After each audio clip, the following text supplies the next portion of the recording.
All right, and for some insight into Team Trump's thinking ahead of Monday's economic speech, Gabby Morangiello is a political reporter with the Washington Examiner. Gabby, nice to be with you. We heard from Kristen Fisher both sort of what we saw happen outside in terms of Trump and Clinton going back and forth, and then the result, the poll numbers.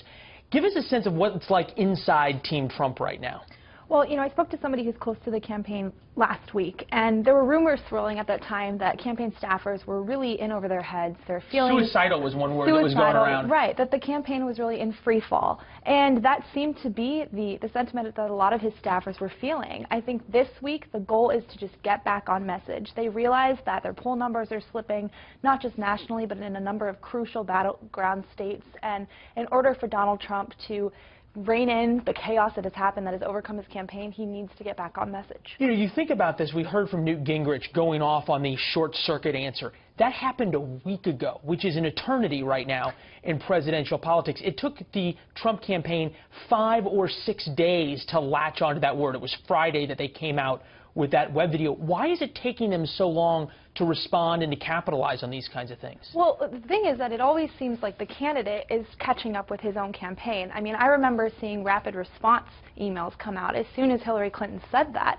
His campaign was responding, but then he, during his own campaign rallies and interviews, wasn't talking about that. So where is the disconnect? Are they not talking to each other? Is he just not listening to his campaign advisors? Does he think, as he said before, I'm a better advisor than any of my advisors? Well, it comes down to Trump's personality. I mean, the motto that has overcome his campaign has been let Donald Trump be Trump. And at every point that a key advisor, a senior advisor, Paul Manafort, the campaign chairman, has tried to turn him in one direction, it seems as though he does that for an hour or a day or, a week. And then or it's one back speech off a prompter, and then you go from there.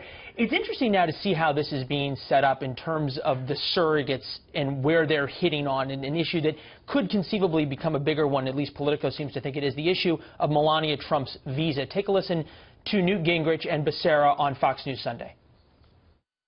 She came here legally. How did she get the green card, Newt? She came here legally. How did she get the green card? She came here legally. How did she get the green card? She applied for a green card. She didn't know Donald Trump. Under what circumstances? Because she had been here before she applied for the green card. And then she came here and decided she wanted to stay and work. Yeah. This is the only immigrant in America you're worried about. I think it's amazing that the one person you decided to pick on happens to be the wife of Donald Trump. Interesting that the immigrant basher is unwilling to explain how his wife, an immigrant, gained her status. It used to be that spouses were off limits. Donald Trump may have changed that with Heidi Cruz, so he can't pull that card. Is Melania Trump's visa going to be an issue going forward? Well, I think the further that journalists look into this and what's uncovered about it, it could be. Right now, the Trump campaign has tried to pivot any discussion about Melania Trump's immigration status or her history as an immigrant away from that. They do think that she is off limits, although Trump has gone after Bill Clinton pretty seriously. Gone after Bill Clinton, went after Heidi Cruz, among others. How does that play out, you think? Is it better for Team Trump to just say, okay, look, we're almost 90 days from the election, let's sort of try to move the Melania issue out of the way, or is it this sort of deny and push away a better idea? I don't think the deny and push away tactic has worked well for the campaign. If I were them, I would at this point just issue a statement, get this out of the way. Melania Trump did come out and say, look, I have always abided by the immigration laws of this country, period.